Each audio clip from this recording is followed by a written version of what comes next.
আজই ডাউনলোড করুন আর এনজয় করুন আপনার পছন্দের শো। আর কোনো দোটানা নেই মনে, আজকে আপনাকে পরিষ্কার করে সব বলে দেবো। মা হয়ে গেছে হয়ে গেছে। শোনো না, দেরি করো না, আমার বেরোতে হবে। হয়ে গেছে, আমার সময় নেই কিন্তু হাতে। আর অপু, বলছি আমারও হয়ে গেছে, একসাথে বেরোই চল। তাড়াতাড়ি দুজনে ধরো। এই টিফিনটা ধর, টিফিনটা ধর, টিফিনটা ধর। আরে কি রে বাবা, এই এখন তাড়া দিচ্ছিলিস, আমরা এখন থাকো কিনা করে ঘুরে বেড়াচ্ছে। তুই আর তুই বাবা আমার মাথাটা খারাপ করে দিবি। টিফিনটা ধর। হ্যাঁ, সময় মতো ফেরার চেষ্টা করো অফিস থেকে। আচ্ছা বলছি বাবা, তুমি চলে যাও, আমার বেরোতে একটু দেরি হবে। কেন? চলো একসাথে বেরোই। না, আমার হঠাৎ মনে পড়লো আমাকে একটা মেল পাঠাতে হবে, ওর জন্য একটু দেরি হবে। কি হয়েছে? আমি একটু অপেক্ষা করি। না না, তুমি শুধু শুধু কেন আমার জন্য অপেক্ষা করবে? তোমার দোকানে যাওয়ার আছে, তুমি যাও, আমি কাজটা সেরে তারপর যাবো, ঠিক আছে? বেশ, সাবধানে যাস তাহলে। আসি আমি। হ্যাঁ, এসো। আমার ফোনটা তুমিও সাবধানে যেও, আর টিফিনটা সময় মতো খেও কিন্তু। খেয়ে নেবো। বাঁচিয়ে এনো না দয়া করে। ঠিক আছে।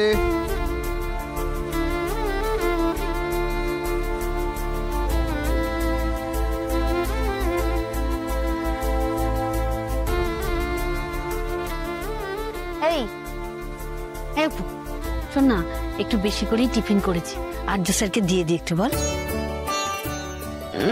না মানে কি বলতো, উনি এত করেন আমাদের জন্য, আমাদের তো ক্ষমতা নেই, তাই একটু তুই না করলে আমি তাহলে না, সে যখন তোমার মনে হচ্ছে তখন দাও।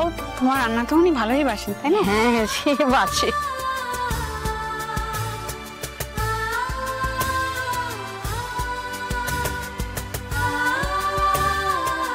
আর কোনো দোটানা নেই মনে, আজকে আপনাকে পরিষ্কার করে সব বলে দেবো।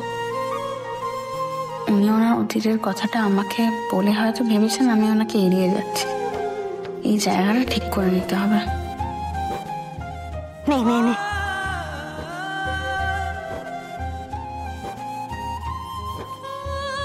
কোথায় যাচ্ছিস? কেন ডাকছো কেন? মাথাটা তো গেছে নাকি? অফিস যাবি বলে তো অফিসের ব্যাগই তো ফেলে বেরিয়ে যাচ্ছিস। বাবা, ঢাল নেই তরোয়াল নেই, চললেন নিধিরাম সর্দার যুদ্ধে। ও মা, যাওয়ার সময় এত বকাবকি করো কেন বলো তো? এটাকে বকাবকি বলে না, এটাকে বলে বক বক।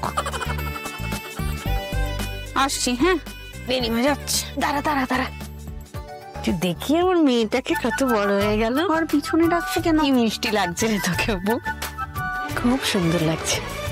সবসময় এরকমই হাসবি মা, তাহলে আমরা সব থেকে খুশি থাকবো। বাঁধটা কই তোর? আসছি।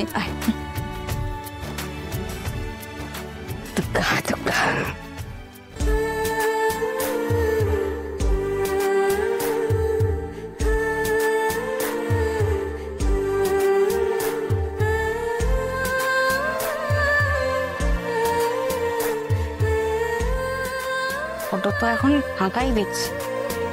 আর্য স্যারকে যে কথাগুলো বলবো সেগুলো মনে একটু প্র্যাকটিস করেন। Focus Apu, focus. স্যার, আসলে আপনার অতীত নিয়ে আমার কোনো না ঠিক কেন বল, তোমার শব্দটা ভারী ভারী লাগছে, একটু হালকা করে বুঝতে হবে। আপনার জীবনে যাই ঘটুক না কেন, আর তা নিয়ে কোনো আমি করে বললে হবে না, তো হচ্ছি না, একটু অন্যরকম ভাবে বলছি, ভালোভাবে বলতে হবে। তার কথা হলো আমি আপনাকে ভালোবাসি। আমি আগেও বলেছি, এখনো বলছি, আমি আর আপনাকে কোনো সুযোগ দেব না। আপনাকেও বলতেই হবে কেউ আমায় ভালোবাসে, খুব ভালোবাসে। কি হয়েছে দিদি, কি বলছেন? হ্যাঁ, আপনি দাঁড়িয়ে আছেন কেন? আপনি চলুন, আমি অর্ডার পুরো ভাড়া দিয়ে দেবো, চলুন আপনি।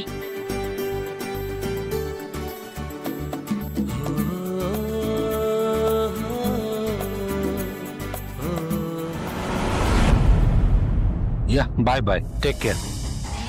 Good morning sir. Good morning everybody. Good morning sir. Sir আপনি ভালো আছেন তো এখন? আপনি ঠিক আছেন দেখেও এটা ভালো লাগছে। Yeah I am perfectly well. চল কাজ করো। Good morning. Good morning Aparna madam. Good morning FM. Coffee নিয়ে আসি আপনার? না না না না, এখন কফি টফি দিতে হবে না, কি কাজ শুরু করি? এই তো সবাই এলাম গো অফিসে। বলছি শোনো না, হ্যাঁ স্যার কোথায় এসছেন? স্যার তো এই কয়েক মিনিট আগেই ঢুকলেন। তুমি কয়েক মিনিট আগে ঢুকলেই স্যারের সঙ্গে দেখা হয়ে যেত।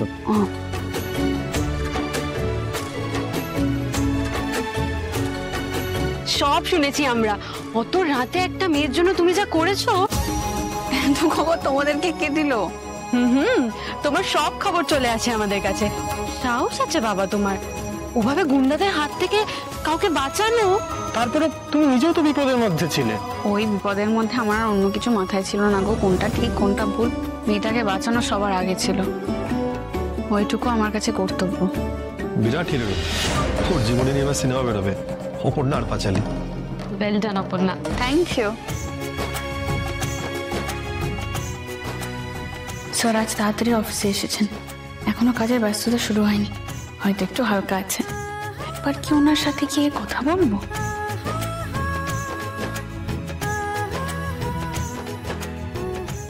এই সেলস রিপোর্ট দিয়ে আসি, মায়ের পাঠানো টিফিনটাও তো দিতে হবে।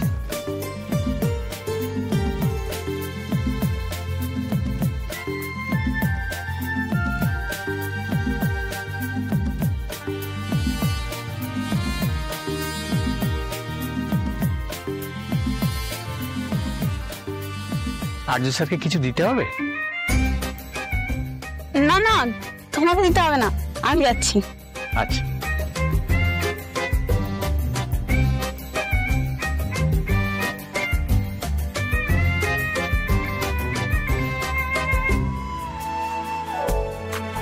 উনি যদি ব্যস্তও থাকেন দেখাতে হবে একবার।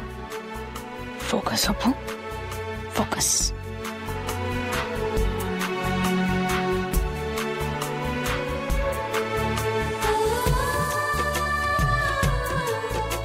এসো, come in.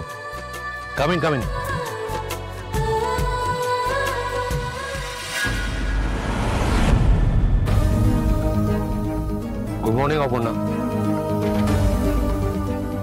Good morning sir.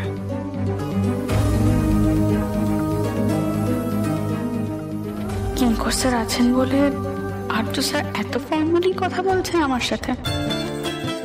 Kinkar sir ওনার বন্ধু, আবার কিঙ্কর স্যারকে নিয়ে উনি সমস্যায় পড়েন।